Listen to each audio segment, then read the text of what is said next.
모든 걱정 잊어버려 새로운 날이 오니까 사랑으로 가득 찬 마음 서로를 생각하며 살아 함께하는 이 순간. 예부터 사람들은 인생은 누구에게나 어려운 것이라 얘기를 해왔습니다. 많이 가진 사람이든 적게 가진 사람이든 많은 지식이 있는 사람이든 지식이 적은 사람이든. 삼성의 이재용 씨는 제 고등학교 후배입니다. 제가 졸업할 때에 입학한다 말을 들었습니다. 들은 바에 의하면 예의 바르고 재벌가의 티를 내지 않은 겸손한 학생이었다고 들었습니다. 세상이 말하는 모든 것을 갖추었습니다. 돈도 많고 건강하고 학식도 있고 좋은 집안의 배경도 갖추었습니다. 그렇게 모든 걸 완벽하게 갖추었다고 해서 그분이 세상을 평안하게 삽니까? 평생 생각지도 못하던 곳에 가게 되는 등 거기서 큰 고생을 하는 등 이 외에도 알게 모르게 그의 인생에 많은 굴곡들이 있었음을 우리는 알고 있습니다. 많은 존경을 받아 당대는 물론 후대에까지 큰 영향을 끼치는 사람들은 어떻습니까? 철학자들 중에 철학자들 중에 현자라 불리우는 소크라테스도 참 힘들게 살았습니다. 사랑해서 결혼한 아내는 세계 3대 악처 중에 한 명이 됩니다. 그래도 확실히 철학자는 철학자인지 이런 말을 남깁니다. 젊은이들이여 결혼을 하라. 현명한 여인을 만나면 행복할 것이요. 그렇지 않으면 철학자가 될 것이니. 또 그 인생의 마지막에는 악법도 법이라는 유명한 말을 남기며 독약을 먹고 생을 마감하게 됩니다. 자, 어떻습니까? 사는 것이 쉽습니까? 어렵습니까? 이처럼 누구에게나 어렵기에 인생을 두고 세옹지 마라 하는 고사성어가 생겨났습니다. 이날 중국 북쪽 변방에 한 노인이 살았더라니 이 노인은 순말 한 마리를 가지고 있었는데 그것이 전 재산인지라 얼마나 소중하게 여겼는지 모릅니다. 그러는 어느 날 이 말이 국경을 넘어서 이웃나라로 도망을 갔습니다. 동네 주민들이 와서 다 위로를 하는 거예요. 에구, 그렇게 아끼던 말이 이웃나라로 가버렸으니 찾을 수도 없고 어떻게 한단 말이오.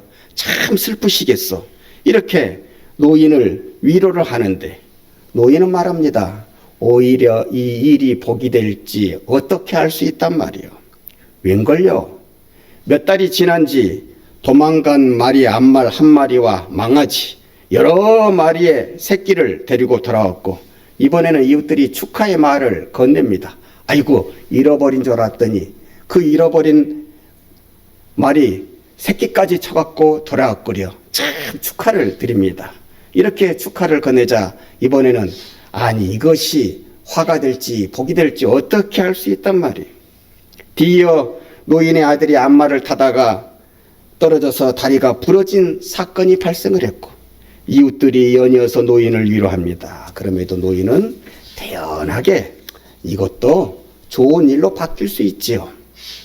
다음에 국경 너머에 적국이 쳐들어왔습니다. 변방의 병사들과 이 마을에 살고 있는 모든 젊은이들이 다 착출되어 갔습니다. 군사로 뽑혀갔습니다. 그런데 이 노인의 아들만은 다리를 졸고 있었기 때문에 그 소집에서 해제가 되었습니다. 이 일을 두고 인생사 세옹지마, 인생의 변화, 무쌍함을 나타내는 고사성어가 생겨났습니다. 오늘 본문 말씀은 성경의 수많은 장면들 가운데서도 가장 우리 인간의 생을 대변해주는 장면이 나오고 있습니다. 공성회에 나서신 이후 너무나 예수님은 유명해지셨습니다. 그래서 말씀을 마치신 후에는 그 근처에서 쉴 수가 없는 거예요. 왜냐하면 이 예수님을 만나고자 많은 사람들이 쉬시는 시간에도 예수님을 찾아오기 때문에 그런 것입니다. 그래서 집회를 마치신 후에는 한적한 곳을 찾아가서 쉬시려고 강 건너편으로 배를 타고 가시는데 그 가시는 시간 동안 너무 피곤하신지라 잠시 백고물에 머리를 누우셨는데 이내 깊은 잠에 예수님께서 들어가셨습니다. 이때 큰 문제가 그 배 안에 닥치게 됩니다. 그때까지만 해도 잠잠하던 그 호수가 크게 경랑이 일기 시작합니다. 오늘 37절은 이렇게 말씀하고 있습니다. 큰 광풍이 일어나며 물결이 부딪혀 배 안에 가득하게 되었더라. 바람이 불더니 그것이 잦아지지 않냐고 계속 커가 되니 광풍이 되어져서 바다에 물결을 몰아치는데 그 물결들이 순식간에 배 안에까지 물이 들어와서 배가 가라앉을 위기에 처했다는 사실이요. 갈릴리 호수에서 수십 년 동안 고기를 잡아봤기에 고기 잡이로서의 잔뼈가 굵은 저들이기에 어지간하면은 이 바다에서 놀라지 않으련만 생전 처음 보는 광풍으로 인한 풍랑에 이제는 무서움이 들어서 어찌할 바를 모르다가 갑자기 옆에 계신 주님을 보고 깨우기 시작합니다. 38절에 예수께서는 고물에서 베개를 메시고 주무시더니 제자들이 깨우며 가로되 선생님이여 우리가 죽게 된 것을 왜 돌아보지 아니하시나이까. 여러분 이 장면은 조금 우스꽝스럽지 않습니까?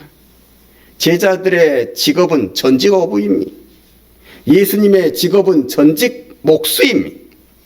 땅이라면 모르겠거니와 어부가 무리에서 당한 어려움을 두고 목수이신 예수님을 보고 살려달라고 하니 주객이 전도되어도 한참 전도된 것 아니겠습니까? 오히려 사실로는 이치로는 이 반대가 되어야 되는 것이 맞는 것 아닙니까? 그러나 이것이 인생입니다.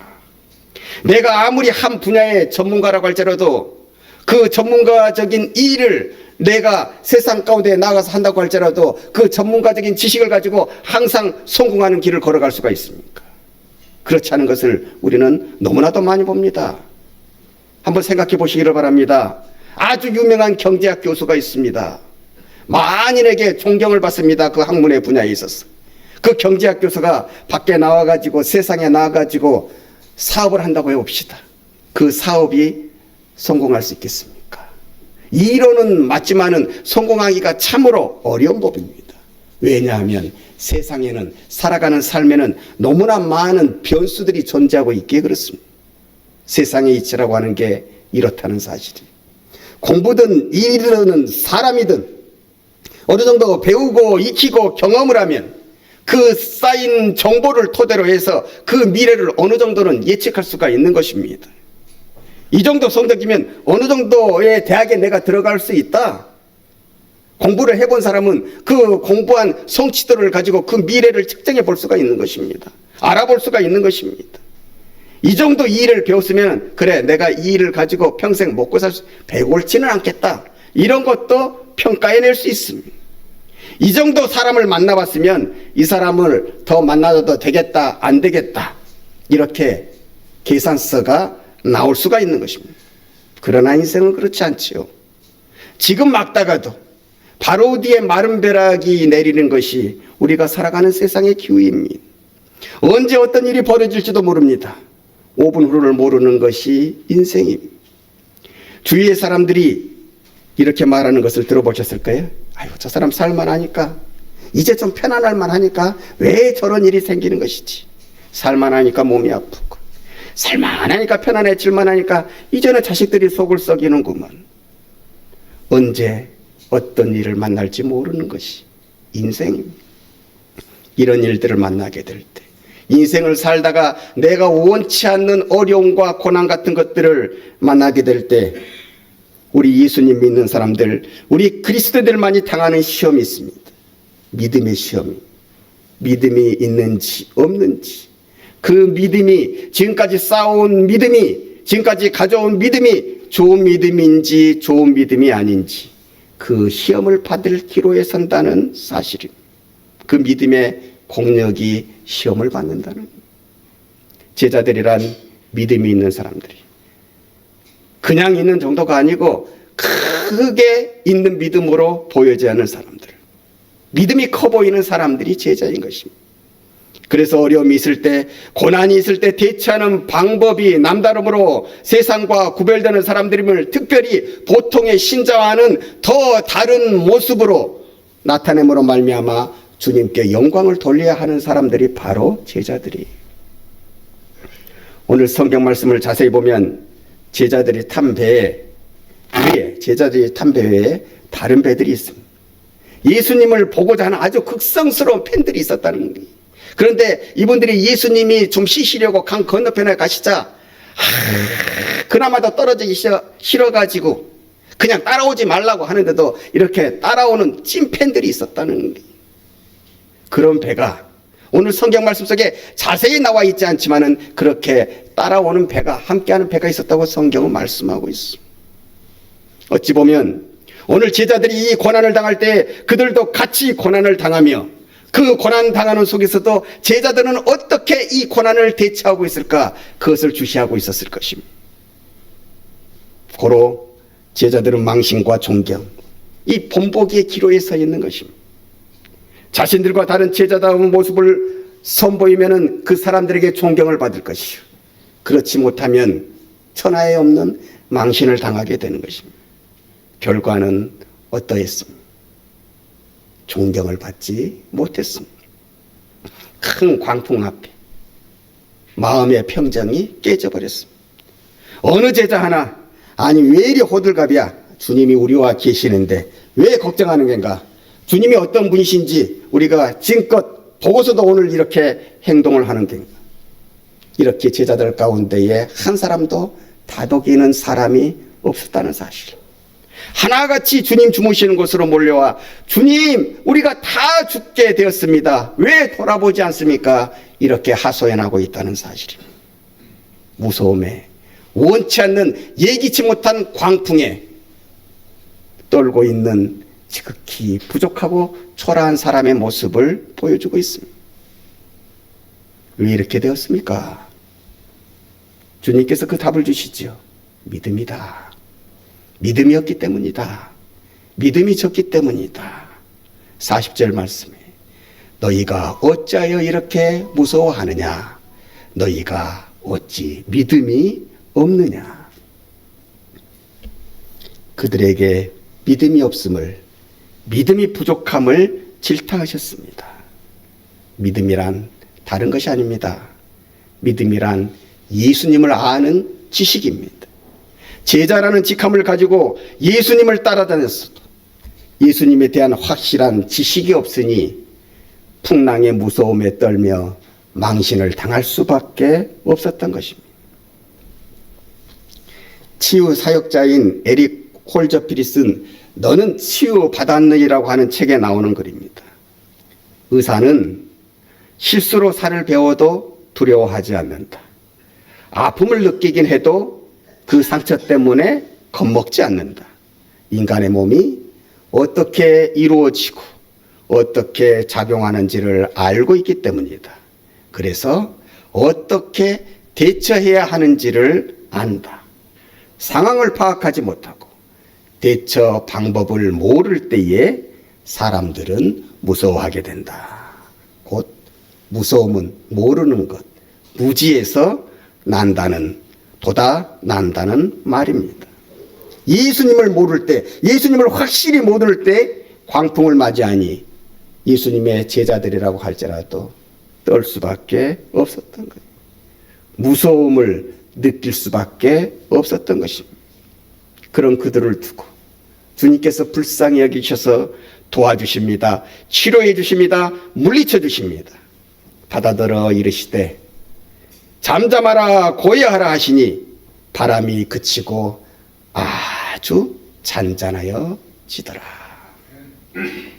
자연을 말 한 말씀으로 크게 평정하시는 예수님이심을 보여줍니다. 말씀 그대로 예수님은 구세주시여 살아계신 하나님의 아들이시여 전능하신 하나님이심을 제자들에게 확실히 보여주셨습니다. 이제부터 예수님을 제자들은 바로 알게 됐습니다. 예수님을 바로 알게 되어졌을 때 일어나는 현상이 오늘 성경 말씀 속에 이렇게 기록되어 있어요. 무서움이 변하여 두려움이 되었다고 말이에요. 예수님을 알기 전 무서움은 공포였습니다. 예수님을 알게 된 후 가지게 된 두려움은 경외심이었습니다. 하나님을 만날 때에 가지게 되는 그 경이로움, 그 전율, 그 떨림이 오늘 성경 말씀에 두려움이라는 말로 표현되어지고 있는 것입니다. 이것은 공포가 아니라 경외심이었습니다. 공포가 경외심으로 바뀌게 된 데에는 예수님을 바로 아는 믿음이 확실히 세워졌기 때문에 그런 것입니다. 이제부터 제자들은 다시 어떤 풍랑을 만난다고 할지라도 떨지 않게 될 것입니다. 이제는 그 풍랑 속에서도 예수님과 함께하기에, 예수님의 제자 되기에, 그리스도인이기에 예수님처럼 주무실 수 있는, 예수님처럼 씻을 수 있는 참 고요를 느끼게 될 것입니다. 이제는 아닐까요? 내가 누구하고 함께 있는 것을, 누가 나를 선택하신 것을, 누가 나를 이 세상에 그 무엇보다도 귀하게 여기셔서 나를 위해서 십자가의 보혈을 흘리신 것을 알기 때문에 이걸 깨닫고 살아가는 사람은 절대로 어떤 세상의 풍랑 가운데 속에서도 그 마음의 평정을 찾아 하나님만이 누릴 수 있는 참 고요를 누리게 되는 것입니다. 세상이 시끄럽습니다. 나라 안팎으로 시끄럽습니다. 트럼프는 관세 정책으로, 한국은 탄핵 정국으로 인한 혼란으로, 호사가들마다 앞이 안 보입니다. 시계가 제로라 말씀합니다. 우리의 미래가 어떻게 될지 핑크빛보다는 암울함을 전망하고 있습니다. 생각지도 못한 정치, 경제적인 파고가 우리나라를 향하여 달려올 거라고 예견하고 말들을 합니다. 이 경랑의 시대에 무엇으로 우리 마음속에 평안함을 얻을 것입니까? 무엇으로 우리의 마음속에 안심함을 유지하며 살아갈 것입니까? 다른 것으로 이것을 얻을 수가 없습니다. 오직 예수님과 함께 한다는 믿음으로, 예수님이 나를 도와주신다고 하는 믿음으로, 예수님이 나를 사랑하신다는 믿음으로 내가 있어야 할 자리, 내가 해야 될 본분을 확실히 지키고 살아갈 때 예수님은 풍랑을 잠잠케 하시는 그 능력으로 우리의 삶 가운데에 당신의 사랑하심을 나타내시는 것입니다. 우리는 그것을 기적이라 얘기하는 것입니다.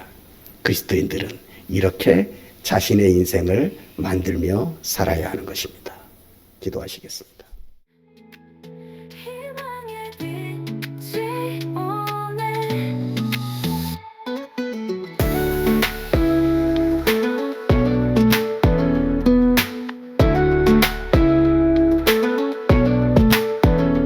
작은 기적 큰 기도 우리가 함께 만들어 마음 깊은 곳에서 뜨거운 마음 느껴봐. 새벽이 밝아오는 그 시간 기쁨이 우리 감싸고 희망이 넘치는 세상